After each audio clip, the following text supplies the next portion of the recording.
పరిశుద్ధులతోనూ దేవునితోనూ సహవాసం కలిగి మీ సన్నిధానంలో ప్రారంభ ప్రార్థన నుండి మీ పిల్లలతో కలిసి ప్రార్థించడానికి, పాడటానికి, కృతజ్ఞత ఆరాధన కలిగి ఉండటానికి, మీ మాటలు వినటానికి, మీ మాటలు ధ్యానించడానికి ఇచ్చిన విలువైన సమయం వరకు వందనాలు చెల్లించుకుంటూ, మరి కొద్దిసేపు నీ మాటలు ధ్యానిస్తుండగా నాకు కావలసిన సమయోచితమైన కృపా జ్ఞానము పరిశుద్ధాత్మ తోడ్పాటు మాకు అనుగ్రహిస్తూ, నేను ప్రభువా చదువుచున్న వినబడుచున్న మాటలకు మేము తల ఒగ్గి నేను దేవుడు సంతోషించేటట్లుగా మేము జీవించడానికి సహాయం చేయమని ప్రాధేయపడుతూ, మమ్ముగా మీ చిత్తానికి అప్పగించుకుంటూ యేసు ప్రభువారి పుణ్యనామమున అతి వినయంతో ప్రార్థించి బ్రతిమాలి ప్రాధేయపడి అడుగుచున్నాము తండ్రి, ఆమేన్.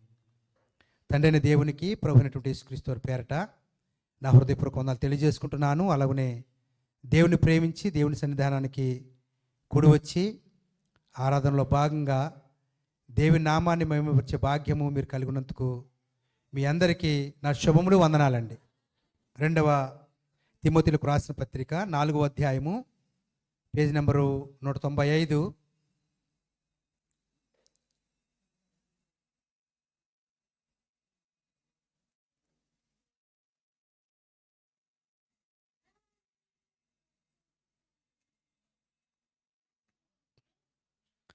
తీసారా అండి? మొదటి నుంచి చదువుకుందాం.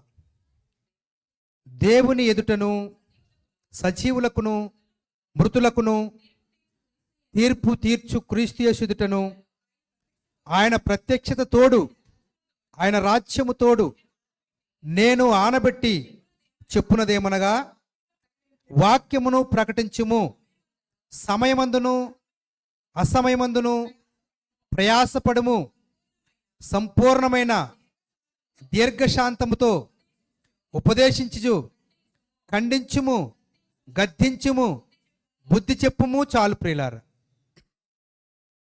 చదవబడిన దేవుని మాటల నుండి మన భక్తిని మనం కాపాడుకుంటూ ఎలా ఉండాలని దాని గురించి చెప్పుకుందాం. మన భక్తిని మనం కాపాడుకుంటూ ఎలా ఉండాలి అని దాని గురించి చెప్పుకుందాం.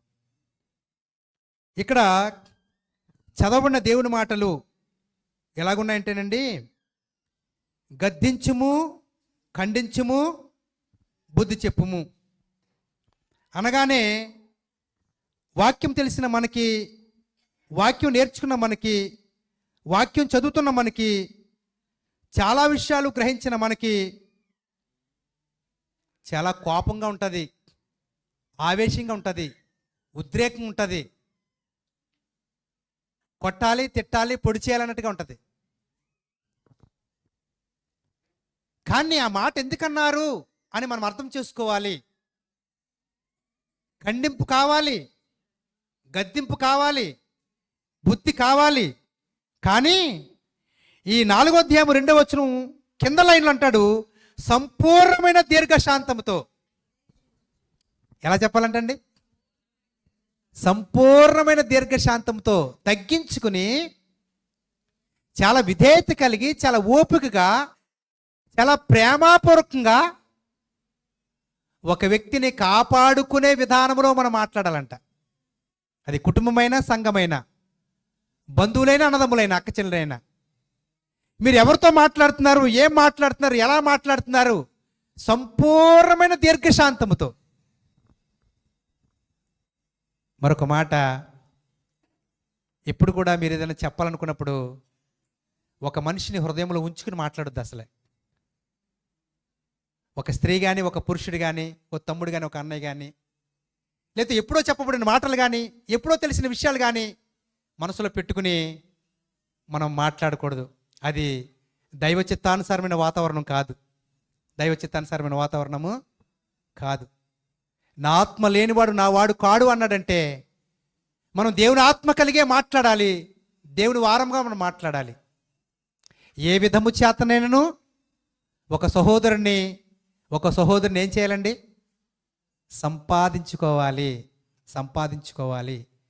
మన బంధువులు మనం సంపాదించుకోవాలి, మన అన్నదమ్ములు మనం సంపాదించుకోవాలి, మన ఇరుగు పొరుగు వారిని మనం సంపాదించుకోవాలి. అంటే మనం సంపూర్ణమైన దీర్ఘశాంతంతో ఖండించాలంట, సంపూర్ణమైన దీర్ఘశాంతంతో బుద్ధి చెప్పాలంట, సంపూర్ణమైన దీర్ఘశాంతంతో ఓపిక కలిగి చేయాలంటే ఏం చేసిన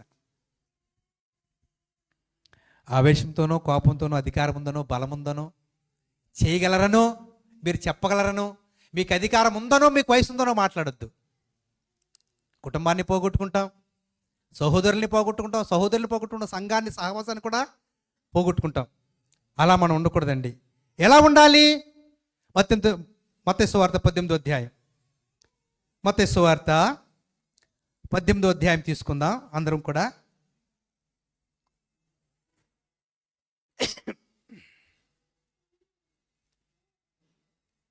మత్తయి సువార్త 18వ అధ్యాయము 15వ వచనమండి. మరియు నీ సహోదరుడు నీ ఎడల తప్పిదము చేసినట్లా నీవు పోయి నీవును అతడును ఒంటరిగా ఉన్నప్పుడు అతనిని గద్దించుము. అతడు నీ మాట వినని ఎడల నీ సహోదరుని సంపాదించుకుంటువి. అతడు వినని ఎడల 2-3 సాక్షుల నోట ప్రతి మాట స్థిరపరచబడినట్లు వెంట పెట్టుకొని అతని యొద్దకు పొమ్ము. చాలు ప్రియులారా, మనలో కుటుంబములో కానివ్వండి, సంఘములో కానివ్వండి, అన్నదమ్ముల మధ్య కానివ్వండి, అక్క చెల్లెల మధ్య కానివ్వండి, ఆత్మ సంబంధమైన విషయాలు కానివ్వండి, కుటుంబపరమైన విషయాలు కానివ్వండి, చాలా జాగ్రత్తగా ఆచితూచి మాట్లాడాలంట. ఒకవేళ అక్కే కానీ, చెల్లె కానీ, తమ్ముడే కానీ, అన్నయ్య కానీ, తండ్రి కానీ, తల్లే కానీ, అత్తయ్య కానీ, తోడుకోడలు కానీ ఎవరన్నా చిన్న పొరపాటు జరిగిందనుకోండి, ఏదైనా చిన్న మాట అన్నారనుకోండి, ఏమైనా విషయాలు తెలవకూడనివి, చెప్పకూడనివి, మాట్లాడకూడనివి అని జరిగిందనుకోండి, మనం చాలా జాగ్రత్తగా దాన్ని డీల్ చేయాలంట. ఇలా అన్నారు కదా, ఇలా మాట్లాడారు కదా, ఇలా చేశారు కదా, ఇలా ప్రవర్తించారు కదా, వీళ్ళు నలుగురు అల్లలపాటు చేసేద్దాం, 10 మందిలో కడిగేద్దాం అన్న ఆలోచన మనకు ఉండకూడదంట. నీ సహోదరుడు నీళ్ళు తప్పిదం చేస్తే నీవు పోయి, తప్పు చేశారు, ఏం చేయాలంటండి? మనం ఒంటరిగా వెళ్ళాలంట. మనం ఒంటరిగా వెళ్ళి, అక్క, తమ్ముడు, చెల్లి, అన్నయ్య, తండ్రి, నానమ్మ, అమ్మమ్మ, అత్తయ్య, వీరు ఇలా మాట్లాడడం భావం కాదు, వీళ్ళు చేయడం మంచిది కాదు. అది కూడా పళ్ళు బిగపెట్టేసి కళ్ళు ఎర్ర చేసేసి మాట్లాడకూడదు. ఎలా మాట్లాడాలి? మీరు మాట్లాడుతూ ఉంటే తప్పు చేసిన వ్యక్తి వినాలన్నట్టుగా మీరు మాట్లాడాలి. వీడెందుకు వచ్చాడురా బాబు, వీళ్ళెందుకు వచ్చాడు అనుకోకూడదు. మీరు ప్రేమపూర్వకంగా దీర్ఘశాంతంతో మీరు మాట్లాడితే వాళ్ళు పరివర్తన రావాలి, వారి ప్రవర్తన మార్చుకోవాలి, వారి మనసు మార్చుకోవాలి. అలా మాట్లాడడం మీరు నేర్చుకోవాలి. నటించడానికి కాదు సుమా, మెప్పించడానికి కాదు సుమా, దేవుడు మెచ్చుకునే వారిగా బ్రతకడానికి, మన కుటుంబాన్ని కట్టుకోవడానికి, మన సంఘాన్ని కట్టుకోవడానికి, ఒక సహోదరుని సంపాదించుకోవడానికి. ఒంటరిగా వెళ్ళమన్నాడు, ఏం చేయమన్నాడండి? గద్దించమన్నాడు. ఏ గద్దింపది? ప్రేమపూర్వకమైనటువంటి నీ గద్దింపులు ఏం కనపడాలి? కోపం, ఉద్రేకం, ఏంటండి, అహంకారం కనపడకూడదు. నీ గద్దింపులో ప్రేమ కనపడాలి. గద్దించారు కానండి, ఎంత ప్రేమతో గద్దించారండి అన్నట్టుగా ఉండాలన్నమాట. ఒకవేళ ఆ గద్దింపు వాళ్ళు అర్థం చేసుకుంటే వాళ్ళు మారుతారు. అతడు నీ మాట వినినేడలా నీ సహోదరుని ప్రేమపూర్వకమైన గద్దింపు వాళ్ళకి అర్థమైతే, వాళ్ళు మారితే, వారు ఒప్పుకుంటే, మీ అన్నదమ్ముల్ని, మీ అక్క చెల్లి, మీ సహోదరుల్ని, మీ సంఘాన్ని సంపాదించుకుంటారంట. లేకపోయినట్లయితే అతడు వినని ఎడల అప్పుడు తీసుకెళ్ళాలంట. ఏదన్నా చిన్న విషయం తెలిసిందనుకుంటే మనం ఏం చేస్తామండి? 10 మందిని వెంట పెట్టుకుని ఏదో ఒక రౌడీజం చేసినట్టుగా, ఏదో అక్కడ గందరగోళం చేసినట్టుగా, ఏమండి, అక్కడేదో లాగేద్దాం, పొడిచేద్దాం, కరిచేద్దాం, ఇంకా తెగంతపులు చేసేసుకుందాం. అలా ఉండకూడదండి. అలా ఉండకూడదు. ఏ విధము చేతనైనా ఒకరిని సంపాదించుకోలే కానీ ఏ విధము చేతనైనా ఒకరు దూరము చేసుకోకూడదు. ఏమంటే కలిసి ఉంటే సంతోషమా, విడిపోతే సంతోషమా? ఏమంటే కలిసి ఉండేంత ఆనందం ఎక్కడ ఉండదండి. విడిపోవడం వల్ల ఏమీ లేదు. ఒకవేళ 2-3 తీసుకెళ్ళి అతని యొద్దకు పొమ్ము. అతడు వారి మాటయు వినని ఎడల. ఏంటి, ముందు మనం మాట్లాడాం, ముందు మనం చెప్పవలసింది చెప్పాం. తర్వాత నా మాట వినకపోతే పెద్దోళ్ళని తీసుకెళ్దాం, మంచోళ్ళని తీసుకెళ్దాం, కొద్దిగా అనుభవం కలిగిన వారిని తీసుకెళ్దాం, కొద్దిగా అనుభవం కలిగిన వారిని తీసుకెళ్దాం. వారితో కూడా చెప్పించామనుకోండి, అప్పుడు కూడా వినలేదు, ఏమవుతుంది? విననేడేలా ఆ సంగతి సంఘమునకు తెలియచెప్పుము. అతడు సంఘపు మాటయు విననేడేలా అతనిని అన్యునిగాను సొంకరిగాను. చూసారండి ఎన్ని రకాలుగా దేవుడు చెప్తున్నాడు. ఏదన్నా విషయం తెలిసిందంటే ఆవేశపడిపోకూడదంట, కంగారు పడిపోకూడదంట, 10 మందికి చెప్పేయకూడదంట. మనం వెళ్ళి ఇలా జరిగింది, ఇలా విన్నాను, ఇలా చేశారంట, ఎంతవరకు నిజం? నేనైతే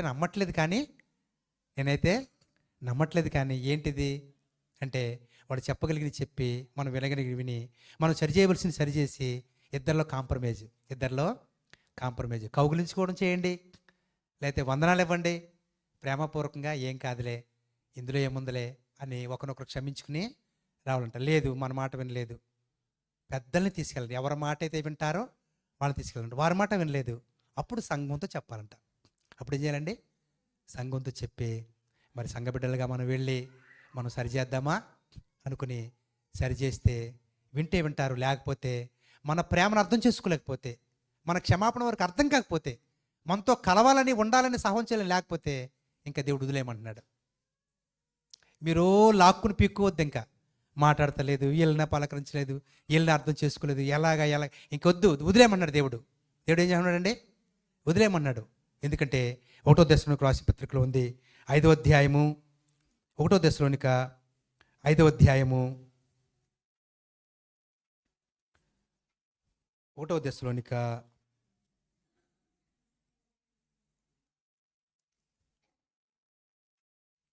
5వ అధ్యాయము 14వ వచనం చదువుకుందాం. సహోదరులారా, మేము మీకు బోధించినది ఏమనగా, అక్రమముగా నడుచుకున్న వారికి, ఎలాగంటండి? సంఘములో, కుటుంబంలో, సమాజంలో దేవుని నమ్ముకున్న మనము అక్రమముగా నడిచేవారు కొంతమంది ఉంటారంట. అక్రమం అంటే క్రమాన్ని తప్పి, నీతిని తప్పి, న్యాయాన్ని తప్పి. మనం భూలోకంలో జీవిస్తున్నాము, మనకి భూలోక చట్టం ఉంది. మనం దేవునిలో జీవిస్తున్నాము, దేవుని చట్టము ఉంది. మనం మానవ చట్టానికి లోబడాలి, దేవుని చట్టానికి లోబడాలి. కనుక లోబడి బ్రతకాలంటే అక్రమాన్ని విడిచిపెట్టాలంట, అన్యాయాన్ని విడిచిపెట్టాలంట, అవిధేయతను విడిచిపెట్టాలంట. దేవునికి ఇష్టమైన కార్యాలని మనం మాట్లాడుకోకూడదు, చూడకూడదు, చేయకూడదు అంటండి. చాలామంది వాక్యం తెలిసిన వారే, ప్రభు నమ్ముకున్న వారే, ప్రభు కార్యాలంటే పడి చచ్చేవారే అక్రమంగా నడుచుకుంటున్నారంట. ఎలాగున్నారండి? ఏది చెయ్యాలో ఏది చేయకూడదు, ఏది చెప్పాలో ఏది చెప్పకూడదు, ఎలా ఉండాలో ఎలా ఉండకూడదు, ఎక్కడ ఉండాలో ఎక్కడ ఉండకూడదు, ఇవన్నీ చేస్తున్నారు. అక్రమంగా నడుచుకుంటున్నారంట. ఈనాడు నిజంగా ఒకవేళ దేవుని ప్రేమను తెలియని వారికి, దేవుడు అంటే అర్థం కాని వారికి, వారి మధ్య కూడా మనం ఎలా బ్రతకాలో నేర్చుకోవాలంటండి. వారు మనల్ని వేళాకోళం చేసేటట్లుగా, వారు దేవుని అవమానించేటట్లుగా, వారు దేవుని దూషించేటట్లుగా మనం జీవించకూడదంటండి. ఎందుకంటే మన క్రమమే వారిని మారుస్తుంది, మన క్రమమే దేవుని గణపరిచేలాగా చేస్తుంది. మన మాటను బట్టే, మన తీరుని బట్టే, మన ప్రవర్తన బట్టే ఎక్కడో దూరాన ఉన్న దేవునికి గౌరవం కలుగుతుంది, గౌరవ మర్యాదలు కలిగించే వారిగా ఉంటారు. మనం జీవించే విధానము మనం నేర్చుకోవాలి ప్రియులారా. అక్రమముగా నడుచుకునే వారికి బుద్ధి చెప్పుడి, ధైర్యము చెడిన వారిని ధైర్యపరచుడి, బలహీనులకు ఓతనీయుడి, అందరి ఇళ్లను. మళ్ళీ ఎక్కడ కూడా అదే మాట అంటున్నాడండి. మీరు ఎవరిని ప్రేమిస్తారో, ఎవరికి బుద్ధి చెప్తారో, ఎవరిని చారి తీసుకుంటారో చాలా జాగ్రత్తగా డీల్ చేయాలంటండి. చాలా జాగ్రత్తగా డీల్ చేయాలండి. ధైర్యము చెడిన వారికి ధైర్యం చెప్పాలంట. దేవుని నమ్ముకున్న తర్వాత ఎన్నో శోధనలు వస్తాయి, ఇరుకులు వస్తాయి, ఇబ్బందులు వస్తాయి, సమస్యలు వస్తాయి.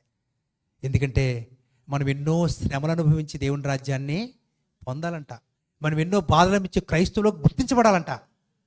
ఏమో పరీక్షించడానికి వస్తాయేమో, నిన్ను నిలబెట్టడానికి వస్తాయేమో, నీ విశ్వాసానికి మంచి పునాది వేయడానికి వస్తాయేమో, లేక నిన్ను బట్టి నీ కుటుంబాన్ని, నిన్ను బట్టి నీ కుటుంబాన్ని బట్టి సమాజానికి, లేక నిన్ను బట్టి సంఘానికి ఒక మాదిరికరమైన జీవితాన్ని జీవించడానికి దేవుడు ఏదైనా చేయబోతున్నాడేమో. మనం చాలా జాగ్రత్తగా డీల్ చేయాలంటండి. మనం బలవంతులమే, కానీ కొంతమంది బలహీనలు ఉంటారు ఏంటండి. లేకపోతే కొంతమంది బలవంతులు ఉంటారు, మనం బలహీన పడిపోతూ ఉంటాం. ఒకరినొకరు ఏం చేసుకోవాలంటండి, ఆదరించాలి, ధైర్యపరచబడాలంట. దావీదు గారు ఎంతోమందిని తీసుకుని వారికి ఒక నాయకుడిగా ఉండి వారిని చక్కగా దేవుళ్ళు పెంచుతున్నాడంట. ఒకనొక సమయంలో చాలా ప్రాబ్లమ్స్ వచ్చాయి, చాలా సమస్యలు వచ్చాయి. అప్పుడు దావీదు మంచోడు, దావీదు గొప్పోడు, దావీదు నాయకుడు, మేము దావీదు దగ్గరే ఉంటాం, వాళ్ళు అందరూ కూడా తిడుతున్నారంట. రాళ్ళు కూడా తీసి కొట్టారంట, చాలా దూషిస్తున్నారంట, చాలా అవమానించారంట. అంటే మన జీవితాలు కూడా ఎదురవ్వచ్చు, మన జీవితాలు కూడా ఎదురవ్వచ్చు. మనల్ని ప్రేమించిన వారే, మనల్ని కావాలనుకున్న వారే, మనల్ని మెచ్చుకున్న వారే, మన గొప్ప అని చెప్పిన వారే అక్క, చెల్లి, తమ్ముడు, అన్న, అన్య ఏవో మాట్లాడుతూ ఉంటారు. నువ్వు లేకపోతే, అబ్బో నువ్వు మాట్లాడితే, నువ్వు చేసింది చాలా గొప్పగా మెచ్చుకుంటారు. అటువంటి వారే మనల్ని తిట్టొచ్చు, అటువంటి వారే మనల్ని అవమానించవచ్చు, అటువంటి వారే మనల్ని దూషించవచ్చు, అటువంటి వారే మనకి బాగా కావాల్సిన వాళ్ళ దగ్గర చెడ్డ మాటలు మాట్లాడచ్చు. మనం తొందరపడకూడదు, మనం తొందరపడకూడదు. ఎలా వినబడ్డాయో, ఎందుకు చెప్పుకున్నారో, ఏం జరిగిందో మనకి తెలియదు, మనకే తెలియదు. మనము వాళ్ళను కూడా ధైర్యపరచాలంట. దావీదు దేవుని ఎందే ధైర్యపరచబడ్డాడు ఉంది, దేవుని ఎందే ధైర్యపరచబడ్డాడంట. ఏ మనుషుడు కూడా ఆదరించబడలేడంట, వాక్యాన్ని బట్టి, దేవుని బట్టి ఆదరించబడ్డాడంట. కనుక మనం కూడా ఏం చేయాలి, కొన్ని సమయాల్లో ఇతరులను ఆదరించే వారముగా, ఒకరు అందరూ విడిచిపెట్టేసినా మనం దేవుని బట్టి ఆదరించబడే వారముగా మనం ఉండాలంటండి. తర్వాత బలహీనులకు ఓతనీయుడి. చాలామంది బలహీన పడిపోతూ ఉంటారు. బలహీనులు అంటే ఎవరు? విశ్వాసులే బలహీనులు, విశ్వాసులే బలహీనులు. ప్రార్థనకు వస్తారు ఏంటండి, అన్ని విషయాలు వింటారు, ప్రార్థన చేయించుకుంటారు, ప్రార్థన వింటారు, వాక్యం వింటారు, వాక్యం చదువుతారు. కానీ ఇళ్ళ దగ్గర సమాజంలో అన్యుల మధ్య ఎలా బ్రతకాలో తెలదు, ఎలా బ్రతకాలో తెలవదు, ఏం చేయాలో తెలవదు, ఏం చేయకూడదో తెలవదు. అందరూ చేసేసినట్లుగా చేస్తారు, అందరూ చేసినట్లుగా. కానీ క్రైస్తవులు, క్రీస్తును ధరించిన వారు ప్రత్యేకంగా జీవించాలి, ప్రత్యేకంగా జీవించాలి. కనుక ఆ ప్రత్యేకత మనం కనబరచాలి, ఆ ప్రత్యేకత మనం కనబరచాలి. ఎన్నో మరి అన్యాచారములు ఉంటాయి, అంటే చేయకూడని పనులు ఉంటాయి, చేయకూడనే. ఈ అన్యాచారం ఏంటంటే బంధువులు సంతోషపెట్టేది, గ్రామాన్ని సంతోషపెట్టేది, సమాజాన్ని సంతోషపెట్టేది, దేవుని సంతోషపెట్టేది కాదు. అమ్మో ఇలా చేయకపోతే ఎలాగా, ఇలా చేయాలి, ఇలా చేయకపోతే ఏదన్నా అనిష్టం జరుగుతుందేమో, ఏదైనా సమస్య వస్తుందేమో, అందరూ మన తాత ముత్తాతలు చేస్తున్నారు కదా. బైబిల్లో ఉన్నది చేయాలి, బైబిల్లో లేనిది మనము చేయకూడదు. అందుకనే అపోస్తుల పునాది కావాలి ప్రతి సంఘానికి, అపోస్తుల పునాది ప్రతి సంఘానికి కావాలి. పాత నిబంధన కాలంలో ఎలా జీవించారు, యేసుప్రభు వచ్చిన తర్వాత ఎలా జీవించమని చెప్పారు. అపోస్తులు సంఘాన్ని హెచ్చరిస్తూ వారి ఒక క్రమమైన పద్ధతిలో నడిపించారు. క్రమమైన పద్ధతిలో, ఆటపాటలతో, అల్లరితో కూడిన కార్యక్రమాలతో కాదండి, విందులు వినోదాలతో కాదండి. ప్రజలు బయట చెడ్డగా చెప్పుకునేటట్లుగా చేయలేదండి. వాళ్ళు ప్రార్థనతోటి, వాక్యముతోటి, సంఘము సహవాసంతో, దేవునితోటి ఒక ప్రత్యేకించబడిన వారుగా వారు జీవిస్తూ వచ్చారు. అందుకనే అపోస్తుల పునాది మనకు కావాలి, అపోస్తుల పునాది మనకు కావాలి. ఏమి చేయొచ్చో, ఏమి చేయకూడదో, ఎలాగుండాలో ఒకరు చేయకపోయినా మనకు నష్టమేమి లేదు, దానివల్ల మనకు పెద్ద ప్రాబ్లం ఏమి లేదు. మనకి దేవుడున్నాడు, అన్ని సమస్యల్ని పరిష్కరించే దేవుడున్నాడు. కనుక మనకి ఏది జరిగినా దేవునితో చెప్పుకుందాం. దీనివల్ల మనం ఆనందపడాలి. దేనివల్ల అండి? దేవుని వలన, సంఘం వలన, సహవాసంలో ఆనందించి పర్వాలేదు, ఏం చేయకపోయినా పర్లేదు, దేవుడు అనుకున్నట్టుగా మనం జీవిస్తే చాలు అన్నట్టుగా ఉండాలంట. ఏం చేసినా అందరిలా దీర్ఘశాంతము గల వారే. మన భక్తిని మనం కాపాడుకోవటంలో చాలా జాగ్రత్తగా ఉండాలండి. ఆవేశంగా, కోపంగా, ఉద్రేకంగా, ఏంటండి భయపెట్టే వారముగా, బెదిరించే వారంగా మనం ఉండకూడదంట. యేసయ్యకి శక్తి లేదా? యేసయ్యకి బలం లేదా? యేసయ్య వేడుకుంటే ఆయన పెద్ద సైన్య సమూహాన్ని పంపుతాడని ఆయన అనలేదా? ఉపయోగించుకున్నారా ఆయన? శాంతం కలిగి, దీర్ఘశాంతం కలిగి మనుషుల మధ్య ఎలా జీవించాలో అలాగే జీవించారు. అలాగే ఇంకా కింద చదువుకుందామా? ఎవడైనను కీడునకు ప్రతి కీడు ఎవరికైనాను చేయకుండా చూచుకునుడి. మీరు ఒకని ఎడల ఒకడును మనుషులందరి ఎడలను ఎల్లప్పుడూ మేలైన దానిని అనుసరించి, ఏమండి, బయటోళ్ళ మధ్య మేలు చేయమన్నాడు. బయటోళ్ళ మధ్య తగ్గించుకుని జీవించు. ఇంట్లో వాళ్ళతో జీవించకపోతే ఎలాగండి? బయట మనకు తెలవని వారి మధ్య మేలైనది చేయండి, తగ్గించుకుని జీవించు. అందరిలో ప్రేమ చూపించనంటే ఇంట్లో వాళ్ళ దగ్గరే మనం ప్రేమ చూపించకపోతే ఎలాగండి? అసలే ఇంట్లో వాళ్ళ దగ్గర ప్రేమ చూపించాలండి. ఇదిగో ఇంటికి వెళ్ళిపోయిన తర్వాత, అదిగో చూసావా తమ్ముడు గారు అలా చెప్పారు, చూసావా అన్నయ్య గారు అలా చెప్పారు, చూసావా. ఒకరొకరు ఎంచుకోకండి. ఒకరు ఎంచుకోకుండా ఏం చెప్పారో అది నేను ఎలా జీవించాలో నేర్చుకోండి. నేను ఎలా జీవించాలి, మీరు ఎలా జీవించాలి నేర్చుకోవాలి. ఆయన చెప్పినట్టు నువ్వు ఉండలేదు, ఆయన చెప్పినట్టు నువ్వు బ్రతకలేదు అనకండి. ఎవరి కాళ్ళే తగ్గించుకుని జీవించడం నేర్చుకోవాలి. ఎవరికి తగ్గించుకుని జీవించడం? అందరి ఎడలంట. అందరి ఎడలనే ఉండాలనుకున్నప్పుడు మరి మన ఇంట్లో వాళ్ళతో మనం ఉండాలా వద్దా? ఇంట్లో వాళ్ళతో ఉండాలా వద్దా?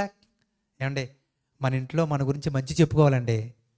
మన ఇంట్లో మన గురించి బయట వాళ్ళకి చెడ్డ చెప్పుకోకూడదండి. అలాగనే మనం సంఘంలో మంచి విషయాలు నేర్చుకోవాలి. మన సంఘాన్ని గురించి మనం మంచి విషయాలు మనం చెప్పుకోవాలి. అందరి ఎడల ఏమన్నాడండి? మనుషులందరి ఎడల ఎల్లప్పుడూ మేలైనదే అనుసరించి నడుచుకోవాలంట. అంటే నడక నేర్చుకోవాలంట, మాట్లాడు నేర్చుకోవాలంట, చెడు నేర్చుకోవాలంట. ఎందుకంటే మనకు ఒక మనసాక్షి ఉంది కదా, ఆ మనసాక్షి చెప్పినట్టే చేసేస్తంట మనం. కానీ పరిశుద్ధాత్ముడు ఉన్నాడు, మన మనసాక్షి చెప్తూ ఉంటాడంట, ఇది మంచి, ఇది చెడ్డ, నువ్వు ఇలా ఉండాలి, నువ్వు ఇలా ప్రవర్తించాలి, ఏంటి కళ్ళెరు చేస్తున్నావేంటి, పళ్ళు బిగిదేస్తున్నావేంటి అని మనల్ని హెచ్చరిస్తూ ఉంటాడంట. కానీ మనం చూపించుకోవాలి కదా ముందు అక్కడ. అందుకని మనం ఏం చేస్తామండి? పరిశుద్ధాత్ముడు ఉండే పక్కకి. అలా ఉండకూడదు ప్రియులారా, అలా ఉండకూడదు. యాకోబు రాసిన పత్రికలో మంచి మాట ఉంది, చూద్దాం. యాకోబు రాసిన పత్రిక 2వ అధ్యాయము. యాకోబు రాసిన పత్రిక 2వ అధ్యాయము. యాకోబు రాసిన పత్రిక 2వ అధ్యాయము 13వ వచనమండి. అమ్మా, కనికరము చూపనివాడు, కనికరము లేని తీర్పు పొందును. ప్రియమైన దేవుని పిల్లలారా, కనికరము చూపనివాడు అంటండి. దేవుని నమ్ముకున్నాం, ప్రభువుని నమ్ముకున్నాం, సమాజంలో బ్రతుకుతున్నాం, సంఘంలో బ్రతుకుతున్నాం, మంచిగా మాట్లాడుతున్నాం, మంచిగా జీవిస్తున్నాం. కానీ మనం ఏం చేయాలంటండి? కనికరాన్ని చూపించాలంట. ఇక్కడ బాగానే ఉంటాం, కుటుంబంలో బాగానే ఉంటాం, బయటకు వెళ్ళిన తర్వాత మన పరిస్థితి అర్థమవుతుంది. ఆటోలో ఉన్నప్పుడు మన పరిస్థితి అర్థమవుతుంది, ట్రైన్ ఎక్కినప్పుడు మన పరిస్థితి అర్థమవుతుంది, బస్సులో ఉన్నప్పుడు మన పరిస్థితి అర్థమవుతుంది. కనీసం కనికరం. మేము జాక్పూర్ గారి మీటింగ్లకి కాకినాడ వెళ్తున్నామండి. భీమవరం ఎక్కాం, కాకినాడలో దిగాలి. మాతో పాటు వస్తున్న వాళ్ళు చాలా నమ్మకస్తులు, విధేయులు. మాకంటే ముందు కాకినాడ మీటింగ్లకి వెళ్ళి చాలా మంచి విషయాలు నేర్చుకున్నారు. వాళ్ళని చూసి వాళ్ళని బట్టే మేము అక్కడికి వెళ్ళాలి, మంచి విషయాలు నేర్చుకోవడానికి వెళ్తున్నాం. సరిగ్గా ప్రియులారా, ఓ 15 కిలోమీటర్లో వెళ్ళిందేమో, అంటే నిడదవోలు కూడా దాటి ఉండదు. నిజంగానండి, సీట్ల గురించి మమ్మల్ని తీసుకెళ్ళి ఆవిడ తన విశ్వరూపం చూపించిందండి. అసలే 2 చేతులు పుట్టుకుని లాగేస్తుంది, పడేస్తుంది, దొర్లించేస్తుంది. ఏంటి ఈవిడ ఇలా చేస్తుందా అనుకున్నాను నేను. ఈవిడ ఎలా మాట్లాడుతుందా, ఇంత కళ్ళారు చేస్తుందా, ఇంత గొడవ పెట్టుకుంటుందా, అసలు నోట్లో వేలు పెడితే కొరకదన్నట్టు ఉంటుంది ఆవిడ చూస్తే. అమాయకురాలాగా ఉంటుంది. మేము పక్క కంపార్ట్మెంట్లో ఉన్నాం, ఎవరు లేరనుకుందేమో ఆవిడ. ఎంత ఎలా మాట్లాడింది, కేకలేసింది, బొబ్బలు పెట్టింది. ఎక్కడికయ్యా మీరు వెళ్ళేదంటే మాదిరికరమైన జీవితాన్ని నేర్చుకోవడానికంట. ఏంటయ్యా నువ్వు చేస్తున్నావంటే కనికరం లేని సంగతులు, కనికరం లేని సంగతులు. నిజంగా ప్రియులారా, అలనాడు మరి దావీదు గారు ఒక సింహాన్ని ఎలుగుబంటిని చంపే విషయాలు ఎవరు షూట్ చేయలేదు, వీడియో చేయలేదు. కానీ దేవుడు వీడియో చేశాడు. ఎవరు చేశారండి? దేవుడు వీడియో చేశాడు. ఆ సంగతి దేవుని దగ్గర ఉంది. ట్రైన్లో వెళ్ళేటప్పుడు అమ్మగారు చేసిన సంగతి ఎవరో వీడియో తీయలేదు. కానీ ఇది సంగతి ఎవరి దగ్గర ఉంటుంది? దేవుని దగ్గర ఉంటుంది. కనీసం మనిషి పట్ల ఏమండి, ఒక గంట నుంచి ఉంటే వెళ్ళిపోతాం, ఒక గంట నుంచి ఉంటే ఓపుగ్గా ఉంటే వెళ్ళిపోతాం. ఎవరో కూర్చున్నారు పాపం ముసలావిడి, ఎక్కడి నుంచో దూరానికి వస్తున్నారు వాళ్ళు. మేము ఆడంగులో ఎక్కేవండి, ట్రైన్ మొదలెట్టినప్పుడు ఎక్కేవండి అంటే అయినా సరే కనికరం లేకుండా లాగేశారండి విశ్వాసులు. ఏమన్నాడు ఇక్కడ? కనికరము చూపనివాడు కనికరం లేని తీర్పు పొందును ప్రియులారా. కనుక మనం ఎన్ని దేవునిలో ఎంత ఎదిగామో, ఎన్ని సంవత్సరాల అనుభవం ఉందో, ఎన్ని చేసామో సుఖమేముంది? చివరాఖరికి కనికరం లేని తీర్పు పొందుతామంట. మనం అలా సమాజంలో అలా ఉండకూడదు, సంఘంలో అలా ఉండకూడదు. సంఘము, సహవాసము, దేవుని పిల్లలము అంటే మనము మన భక్తిని కాపాడుకునే విధంగా మనం జీవించాలండి. 2వ దశలోనికి రాసిన పత్రిక 3వ అధ్యాయము, 2వ దశలోనికి రాసిన పత్రిక 3వ అధ్యాయము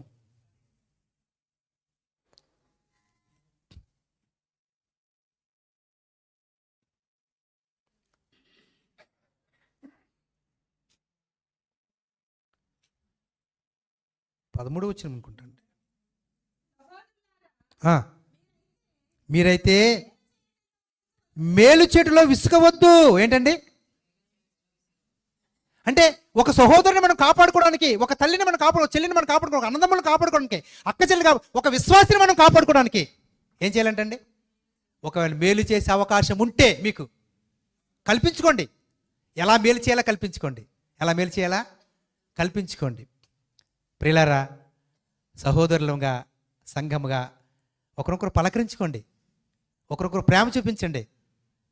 అక్క, చెల్లి, తమ్ముడు, అన్నయ్య మీ ఇంటికి వచ్చి కొద్దిగా నాకు ఎవరు లేరు తోడుగా, కొంచెం ప్రార్థన చేసుకుందామా? లేకపోతే మీరు మా ఇంటికి వస్తారా? ఓ పాట నేర్చుకుందామా? ఈ వాక్యం చదువుకుందామా? మొన్న మీరు వెళ్ళినట్టున్నారు, వాక్యం ఆదివారం వెళ్ళారు, నేను రాలేదు. లేకపోతే బుధవారం వెళ్ళారు, నేను రాలేకపోయాను. శుక్రవారం వెళ్ళి మీరు రాలేకపోయాను. ఆ రోజు ఏం చెప్పారు? ఇలా మాట్లాడుకోండి. ఇలాగా ఒకడొకరు మేలు చేసే కార్యక్రమాలు చదువుతారా మాట? సహోదరులారా, మీరైతే మేలంటే ఏంటి?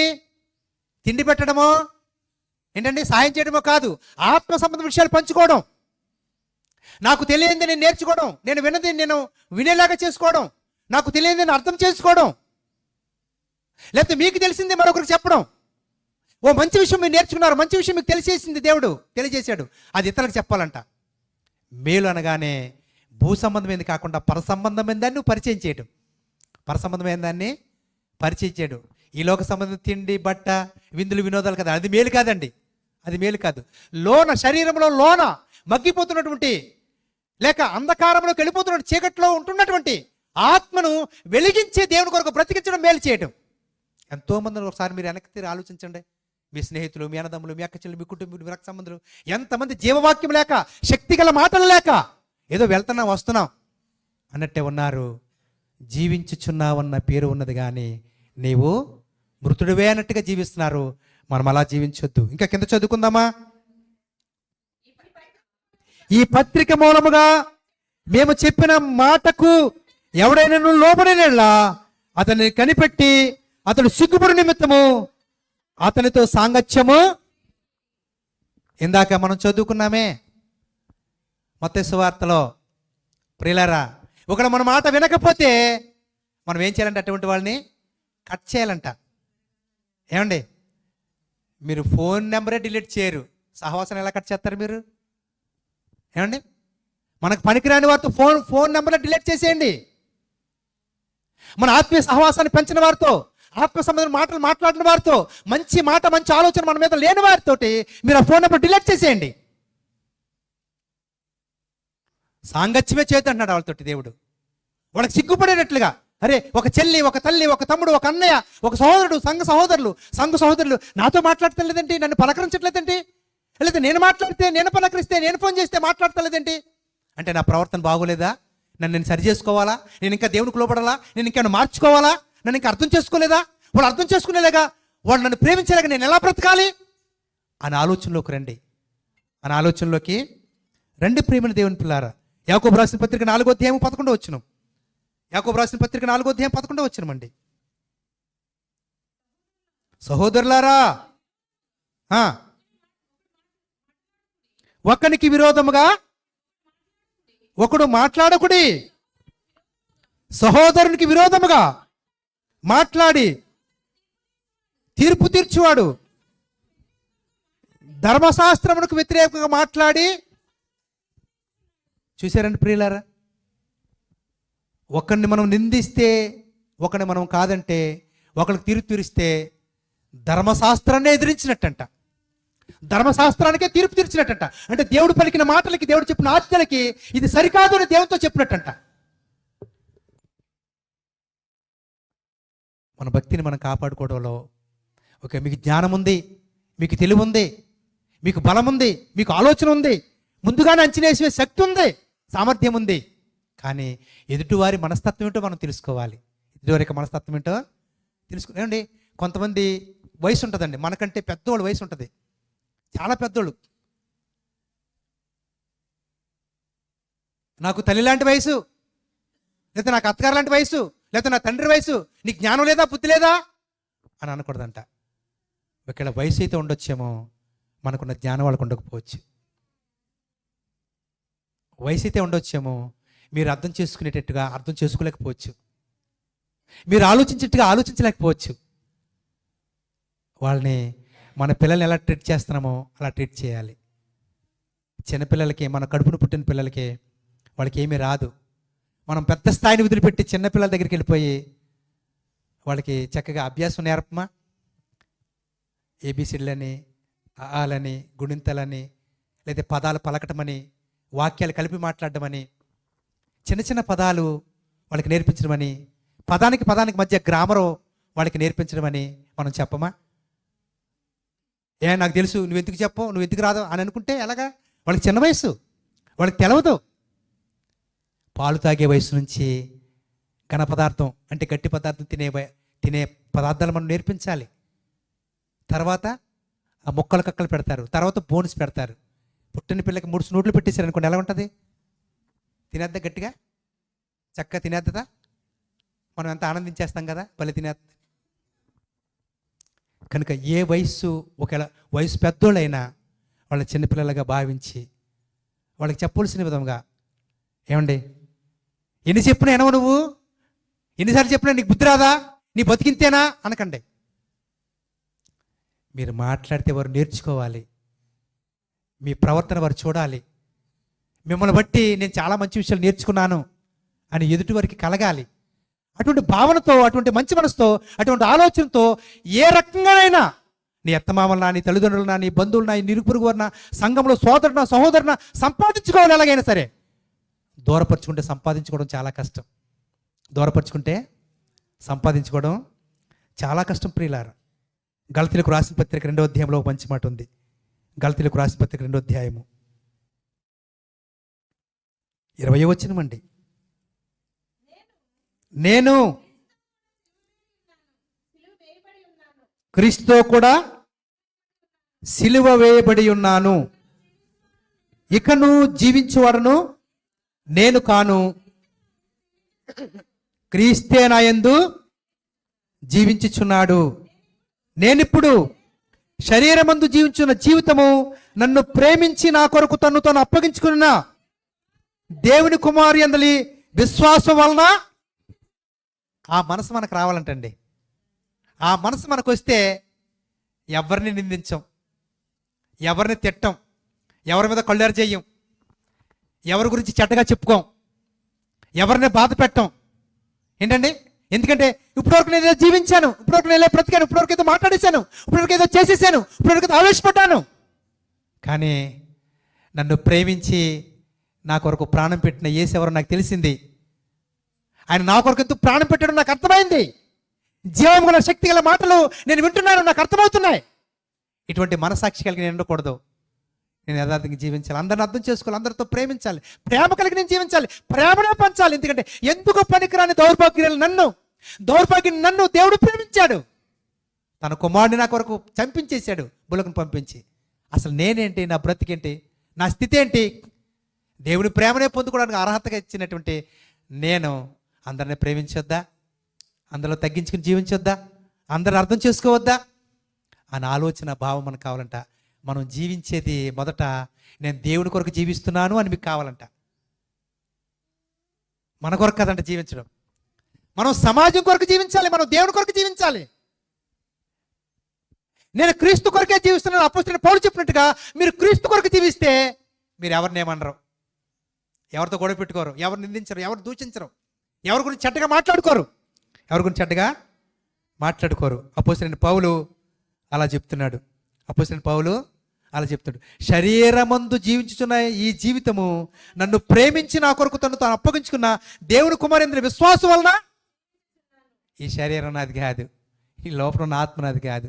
నేను దేని కొరకు బ్రతకాలి, ఎందుకు నాకు పంతాలు పట్టింపులు, నాకెందుకు ఈ కోపాలు తాపాలు. అందరిని ప్రేమిద్దాం, అందరితో కలిసి ఉందాం, అందరిని చేర తీసుకుందాం, అందరికీ ప్రేమను పంచుదాం. 1 కొరింథీయులకు రాసిన పత్రిక 12వ అధ్యాయం, త్వరగా ముగించేసుకుందాం. 1 కొరింథీ 12వ అధ్యాయము, 1 కొరింథీ 12వ అధ్యాయము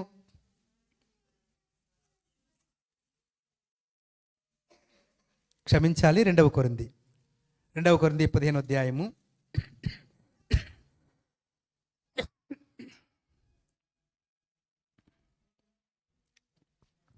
15వ వచనాన్ని చదువుకుందాం. కాబట్టి నాకు కలిగినది యావత్తు మీ ఆత్మల కొరకు బహు సంతోషంగా వ్యయపరచెదను చాలు ప్రియులారా. కనుక ఒకరిని సంపాదించుకోవడానికి, మనము దేవునిలో ఉండడానికి, మరి కొంతమంది దేవునిలోకి తీసుకెళ్ళడానికి ఏ విధము చేత నన్ను దేవుడు నిన్ను ప్రేమించి నీకేమిచ్చాడో అదేం చేయాలంటండి. కాబట్టి నాకు కలిగినది యావత్తు మీ ఆత్మల కొరకు బహు సంతోషముగా వ్యయపరిచెదను. ఒకరిని సంపాదించుకోవడానికి దేవుడు మీకు ఇచ్చింది ఏం చేయాలంటండి, ఏం చేయాలంట? సంఘం కోసం మనం ఏమైనా ఖర్చు పెడతామా? ఆత్మల భారం కోసం మనం ఏదైనా ఇస్తామా? ఏమండి, దేవుని కార్యాలు జరుగుతున్నాయంటే మనం అమ్మో దేవుని కార్యాలు నేను ముందుండాలి, ఎంత ఖర్చుతో కూడిన పని, ఎంత భారంతో కూడిన పని, ఏమో అందరూ ఇస్తామంటున్నారు, ఇచ్చారో లేదో, ఎలా చేస్తున్నారు ఏంటో అని ఆలోచన ఎవరికైనా ఉందంటారా? ఏమండి, అందరు ఇచ్చేస్తారులే, అదే జరిగిపోద్దులే. అపోస్తలుడైన పౌలుకున్న నిర్ణయం మనకు కావాలి, అపోస్తలుడైన పౌలుకున్న తీర్మానం మనకు కావాలి. కాబట్టి నాకు కలిగింది, దేవుడు మిమ్మల్ని ప్రేమించి మీకు ఏమిచ్చాడో, నీ సహోదరుడు, నీ సహోదరి, నీ కుటుంబం, నీ సంఘం వారు రక్షించబడాలి, వాళ్ళ ఆత్మలు బలపడాలి, వాళ్ళు పరలోక రాజ్యం కొరకు సిద్ధపడాలి. రక్షించబడ్డారు, దేవుని దగ్గరకు వస్తున్నారు, దేవుడు ప్రేమించి వస్తున్నారు, లేకపోతే నిన్ను ప్రేమించి దేవుని దగ్గరకు వచ్చారు, నిన్ను చూసి దేవుని దగ్గరకు వచ్చారు, వారు స్థిరంగా నిలబడాలి అంటే వారిని ఎంకరేజ్ చేయడానికి మనం ఎన్నో కార్యక్రమాలు చేయాలి, ఎన్నో కార్యక్రమాలు చేయాలి. కార్యక్రమాలు జరగాలంటే మన గుప్పులు విప్పి మనం అందరం తలకు చేయిస్తేనే కానీ కార్యక్రమాలు జరగవు ప్రియులారా. ఇంకా కింద చదువుకుందామా. నన్నును నేను వ్యయపరుచుకొందును, నేను మిమ్మల్ని ఎంత ఎక్కువగా ప్రేమించుచున్నాను. అండి సంఘాలు ఇలాగే ఉందండి, సంఘంలో ఇలాగే ఉందండి. అపోస్తలుడైన పౌలు అంటున్నాడు, నన్ను కూడా నేను నష్టపరుచుకుంటాను, నన్ను కూడా మీ కొరకు నేను ఏం చేయాలో చేస్తాను, ఏం చేయాలో అది చేస్తాను. పౌలు గారు కష్టపడ్డాడండి, తన చేతితో కష్టపడ్డాడండి, తన చేతితో కష్టపడి తన అవసరాలు తీర్చుకున్నాడండి, సంఘానికి భారం కాకుండా ఉన్నాడండి. కానీ సంఘాన్ని మాత్రం ఎంకరేజ్ చేశాడండి, సంఘాన్ని దీవించాడండి, సంఘాన్ని ఆశీర్వదించాడండి, సంఘం అభివృద్ధిలో ఉండాలనుకున్నాడండి, సంఘం ఆశీర్వదించబడాలనుకున్నాడండి. మాకు ఏమి లేకపోయినా, మేమేమి తినకపోయినా, మేమేమి కట్టుకోకపోయినా, మేమేమి సంపాదించుకున్నా, సంఘమైనటువంటి దేవుని పిల్లలు దేవుని దగ్గరికి ప్రేమించి దేవుని ప్రేమించి వస్తున్నట్టు దేవుని పిల్లలు అభివృద్ధిలో ఉండాలి, తలెత్తుకునే వారిగా ఉండాలి, ఆశీర్వదించబడాలనుకున్నాడండి. మరి అంత గొప్ప కార్యాలు దేవుడు చేస్తున్నప్పుడు దేవుని కొరకు మనం కష్టపడకపోతే, దేవుని కొరకు ఇవ్వకపోతే, దేవుని కొరకు చేయకపోతే, జీవం కలిగిన దేవుడి మాటలు, శక్తి కలిగిన దేవుడి మాటలు సమాజానికి ఎలా వెళ్తాయండి, ఎలాగ అందించబడతాయి? మనం పూనుకోకపోతే ఏమంటే దేవుడు మనల్ని ప్రేమించి మనకేమిచ్చినా దేవుడిచ్చిందేనండి. అది దేవుడు నా సొంత కష్టంతో, నా జ్ఞానంతో, నా తెలివితేటలతో, నా మంచి ఆలోచనలతో, ఓ 10 మంది సలహాలు తీసుకోవడం వల్ల, పెద్దలతో కలుసుకోవడం వలన ఏంటండి ఇలా జరిగిందని ఎప్పుడు అనుకోవద్దండి. దేవుడు తలుచుకుంటే ఉన్నదంతా ఒక్క రోజులో తీసేస్తాడు. దేవుడు తలుచుకుంటే ఏమీ లేకపోయినా మిమ్మల్ని భాగ్యవంతులుగా చేసేస్తాడు. యోబు గారు అంటాడు కదా, దేవుడు నన్ను ప్రేమించి నాకు ఇవ్వాలనుకున్నాడు, ఎంత ఇచ్చాడు, దేవుడు నన్ను ప్రేమించాడు, వద్దనుకున్నాడు తీసేశాడు అన్నాడు అంతే. కనుక దేవుడు తలుచుకోకుండా ఉన్నప్పుడే దేవుడు మనకిచ్చింది ఏం చేయాలండి? దేవుని కొరకు మనం ఏ మంచి పని చేస్తామో ఆ మంచి పని చేయాలండి. అంత మాత్రమే కదంట, మనం ఇచ్చి కూడా మనల్ని మనం నష్టపరుచుకోవాలంట. మనల్ని మనం అదే చెప్తాను మీకు, నేను అదే చెప్తాను. పరిచర్యలో మీరు చాలా వేల రూపాయలు ఇస్తున్నారు, మేమే ఇచ్చి మేమే పాత్రలు కడగాల అంటే మనల్ని మనం వ్యయపరుచుకోవాలి, నష్టపరుచుకోవాలి. సంఘంలో ఏ కార్యక్రమం జరిగినా ఆఖరి వరకు అందరూ నిలబడాలి. ఎవరో ఒకరి మీద వెళ్ళిపోకూడదు. టైం అవుతుంది, రోజు టైం అవ్వదు కదా, సంవత్సరానికి ఒకసారి మనం చేసుకుంటాం. ఉండాలి ఓపికగా, ఒక గంట ఉండాలి. ఒక గంట ఉండి అన్నీ చదువుకున్న తర్వాత, అన్నీ సమర్థించిన తర్వాతే అప్పుడు అందరు కలిసి వెళ్ళాలి. అందరు కలిసి అయిపోయింది కదా, ఆయన ఉన్నారులే చేసుకుంటాడులే అనుకోకూడదండి. అన్నీ అయిపోయిన తర్వాత, అన్ని వాసనించిన తర్వాత వెళ్ళాలి. మనల్ని మనం నష్టపరుచుకోవాలి. ఇది దైవికమైన కార్యక్రమం, ఇది దైవికమైన కార్యక్రమం. పని ఒకరి మీద పెట్టేయకూడదు, భారం ఒకరి మీద పెట్టేయకూడదు. 10 మంది పంచుకుంటే తేలిగ్గా ఉంటుంది. మనలో అది నేర్చుకోవాలి ప్రియులారా, మనలో అది నేర్చుకోవాలి. ఎంత జీవం గల మాటలు మనం వింటున్నామో, ఎంత శక్తి గల మాటలు వింటున్నామో, ఎంత సహవాసం మనం కూడా ఉంటున్నామో, అలాగనే అన్నిటికంటే ముందు పరిచర్య భారం కలిగి ఉండాలి. మనం పరిచర్య భారం కలిగి ఉంటే ఇతరులకు మాదిరికరంగా ఉంటాం, ఒకరిని సంపాదించుకుంటాం. కనుక మనకున్న భక్తి, మనం నేర్చుకున్న విధానము, మన విశ్వాసము ఒకరిని కాపాడుకోవాలి కానీ ఒకరిని నష్టపరుచుకునే వారుగా మనం ఉండకూడదు. ప్రార్థన చేసుకుందాం. మమ్మలను మిక్కిలిగా ప్రేమించిన మా కన్న తండ్రి, మీ నామను కొందనాలు స్తోత్రాలు చెల్లించుకుంటున్నాను. జీవం కలిగిన శక్తి కలిగిన మాటలు మీ ఉంటూ వచ్చాం తండ్రి. మా భక్తి, మా భయము, నైనా మా నమ్మకము ఒకరిని పాడు చేసుకునేదిగా, ఒకరిని పోగొట్టుకునేదిగా ఉండకూడదు, ఒకరిని సంపాదించుకునేదిగా ఉండాలంటే ఏం చేయాలి, ఎలా బ్రతకాలి, కొన్ని విషయాలు మేము మాట్లాడుకున్నాం. విన్న మాటలను బట్టి నైనా మంచి మనసాక్షి కలిగి, మంచి తీర్మానాలు కలిగి, మీరు మెచ్చుకునే పిల్లలుగా సంఘానికి, కుటుంబానికి, సమాజానికి నేను మంచివారముగా, మంచి చేసేవారంగా సహాయం చేయమని ప్రాధేయపడుతూ జరగనైన కార్యక్రమాలు మీ చిత్తానికి అప్పగించుకుంటూ యేసు ప్రభువారి నామమున అతి వినయంతో ప్రార్థించి బ్రతిమాలి ప్రాధేయపడి అడుగుచున్నాము తండ్రి. ఆమేన్.